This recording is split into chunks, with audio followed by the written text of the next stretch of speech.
Талибан ұйымы Ауғанстандағы әйелдер құқығын қалай шектейді? Ауғанстанда Талибанның билікке келуімен әйелдерге қатысты көптеген шектеулер пайда болды. Соңғылардың бірі елдегі сұлулық салондарының жабылуы болды. Қазақ контентін қолдау мақсатында менің арнама жазылып қызықты видеолар тамашалай аласыздар. Ауғанстандағы Талибан радикалды қозғалысының билікке келуімен елдегі әйелдер құқықтарына шектеу қойылды. Көптеген ауған әйелдері өздерін қоғамдық өмірге қатысу мүмкіндігінен айырылған түрмедегілермен салыстырады. Адам құқықтары жөніндегі жоғары комиссардың орынбасары Нада Аль-Нашиф соңғы 22 айда әйелдер мен қыздар өмірдің барлық салаларында кемсітушілікке ұшырады деп пікір білдірді. Біріккен ұлттар ұйымының адам құқықтары жөніндегі кеңесінің жуырдағы есебіне сәйкес, әйелдер мен қыздарға қатысты қатаң, жүйелі және институттандырылған кемсітушілік Талибан идеологиясы мен билігінің өзегі болып табылады, және Талибан гендерлік апартеидке жауапты болуы мүмкін. 2021 жылдың тамызында Ауғанстанда тәліптер билікті басып алғаннан бері әйелдер жоғары білім алу мүмкіндігінен айырылды. Университеттер бастапқыда ерлер мен әйелдерге бөлек білім беруді қарастырды. Біраз уақыт бойы әйелдер тек әйел немесе егде жастағы ер мұғалімдерден білім ала алды. Алайда 2022 жылдың соңында Ауғанстанның білім министрлігі әйелдерді университеттерден толығымен алып тастау туралы шешім қабылдады. Қазір білім алуға тыйым салынған әйелдердің нақты саны белгісіз. ЮНЕСКО бағалауы бойынша бұл шамамен 90 мың әйелге әсер етуі мүмкін. Талибан бұл тыйымды көптеген студент қыздардың хиджаб сияқты исламдық киім кию талаптарын сақтамайтынын, оқу орындарында жынысты араластыру фактілері орын алғанын айтып ақтады. 2022 жылдың желтоқсанында Біріккен ұлттар ұйымы бас хатшысының баспасөз хатшысы Стефан Дюжарик Ауғанстанда әйелдердің қоғамдық және саяси өмірге белсенді қатысуы болмаса, қандай қиындықтар туындайтыны туралы өз пікірін білдірді. Ол әйелдердің білім алуына тыйым салу ел болашағына жойқын әсер ететінін атап өтті. Түрлі ақпарат құралдарының хабарлауынша, әйелдер онлайн оқыту арқылы білім алуға тырысады. Дегенмен, елдегі интернетке қол жетімділіктің нашарлығына және болашақта жұмыс мүмкіндіктерінің болмауына байланысты бұл іс жүзінде балама емес. Ауғанстанда әйелдерге білім алуға ғана емес, жұмыс істеуге де тыйым салынады. Халықаралық еңбек ұйымының мәліметінше, Ауғанстандағы жұмыс күшіндегі әйелдердің саны өткен жылы 2021 жылдың ортасымен салыстырғанда 25%-ға қысқарды. Талибан әйелдерге Біріккен ұлттар ұйымында және басқа да үкіметтік емес ұйымдарда жұмыс істеуге тыйым салды. Бұл Ауғанстандағы бірнеше халықаралық үкіметтік емес ұйымдардың жабылуына әкелді. Соның ішінде Save the Children, Норвегиялық босқындар кеңесі және СКЕР. Әйел кадрлардың жоқтығынан олар өз жобаларын тоқтатуға мәжбүр болды. Мыңдаған әйел мемлекеттік қызметкерлер жұмыстан шығарылды, ал кейбіреулеріне үйде қалу үшін ақшалай өтемақы ұсынылды. Осы жылдың басында Amnesty International ұйымының Оңтүстік Азия бойынша аймақтық директоры Ямини Мишра Ауғанстандағы әйелдердің үкіметтік емес ұйымдарда жұмыс істеуіне тыйым салу гуманитарлық дағдарысты ушықтыратынына алаңдаушылық білдірді. Ол, талибандар елді әдейі ашаршылыққа апарып жатқан сияқты, олардың кемсітушілік саясаты азық-түлік қауіпсіздігінің таң қаларлық деңгейіне әкеледі және халықаралық көмекті мүмкін емес етеді, деп қоса кетті ол. Көмекке мұқтаж әйелдер тек басқа елдерден қолдау ала алады, өйткені оларға ер адамдармен қарым-қатынас жасауға тыйым салынады. Ауғанстанда Талибан үкіметінің жарлығына сәйкес мыңдаған сұлулық салондар жабылуға мәжбүр болды.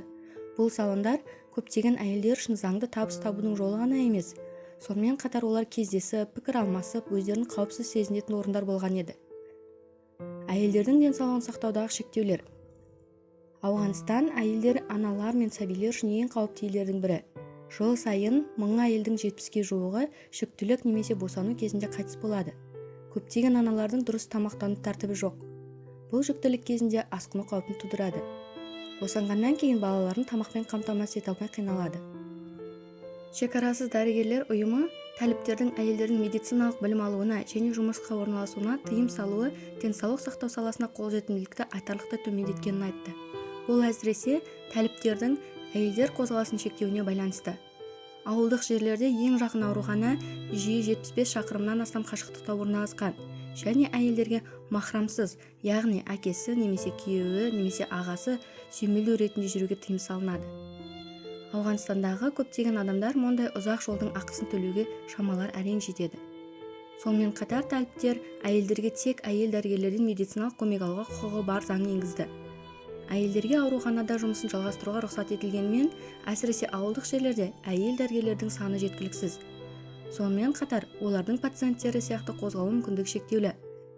Махрам, яғни еріп жүретін ер туыс таба алмағандар үйде отыруға мәжбүр болады. Осыған байланысты бүкіл Ауғанстанда әйелдер дәрігерлер мен акушерлердің тапшылығы байқалады.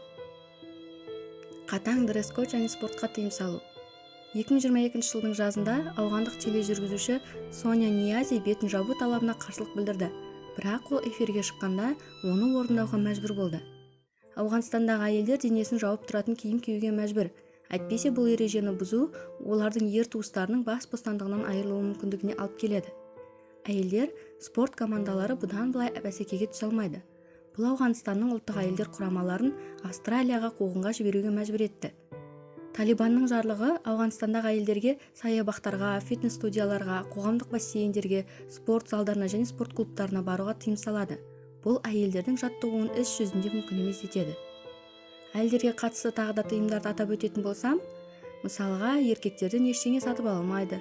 Егер әйел еркексіз далаға шықса, немесе ережеге сай киінбесе, оны қорлауға таяқпен немесе қамшымен ұруға болады. Егер әйел тобығын ашса, оны көпшілік алдында сабау керек. Некесіз жыныстық қатынасқа түсті деп айыпталған әйел таспен ату арқылы өлтіріледі.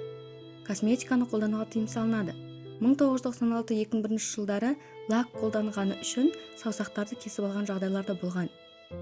Күйеуі немесе басқа жақын туысы болмаса, еркекпен сөйлесе алмайды, немесе қол алыса алмайды. Бейтаныс адам әйелдің дауысын естімеу керек. Сондықтан оларға сөйлесуге ғана емес, сонымен бірге көпшілік алдында күлуге де тыйым салынады. Биік өкшелі аяқ киім киюге тыйым салынады. Өйткені ер адам әйелдің қадамын естімеу керек. Күйеусіз немесе басқа жақын туыссыз таксиге отыра алмайды. Радиода, теледидарда, интернетте немесе қоғамдық жиналыстарда сөйлей алмайды. Велосипед немесе мотоцикл айдай алмайды. Ашық түсті киімдерді киюге тыйым салынады. Өйткені олар жыныстық жағынан тартымды келеді деп санайды. Демалыс немесе мереке күндері жиналмайды. Киімді су қоймаларында жууға немесе шаюға болмайды. Географиялық және басқа атауларда әйел сөзі болмау керек. Мысалы, Кабулдағы әйелдер бақшасы көктемгі бақ деп өзгертілді. Терезеден қарай алмайды, немесе балконға шыға алмайды. Үйде әйелді ешкім көрмеу керек болғандықтан терезелерді қараңғылау керек. Әйел өз атын басқа біреуге айта алмайды. Сондықтан оларды құжаттарға, соның ішінде өз балаларының туу туралы куәліктеріне енгізуге болмайды. Тігіншілер әйелдерден өлшем алып, оларға киім тіге алмайды.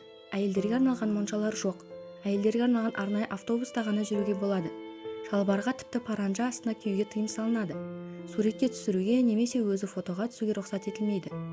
Әйелдердің фотосуреттерін газеттерде және кітаптарда жариялауға, сондай-ақ олардың портреттерін үйде және жұмыста ілуге қатаң тыйым салынады.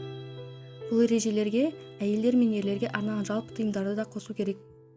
Мысалы, ауған тұрғындары музыка тыңдай алмайды, фильмдерді, теледидарды немесе жалпы бейнелерді көре алмайды. Олар мұны жасырын түрде жасайды. Олардың есімі мұсылман болуы қажет. Кейбір ұлттық мерекелерге, соның ішінде Наурыз немесе еңбек мерекелер тойланбайды. Тәліптер пұтқа табынушылық ретінде бұл мерекелерге тыйым салған. Осы видео ұнаса, лайк басып және арнама жазылып, мені қолдасаңыз алғысым шексіз қадірменді көрермен. Менің арнамнан алда осындай қызықты және таңғаларлық видеороликтер тамашалайсыздар. Сіздермен болған Арай Факт арнасы.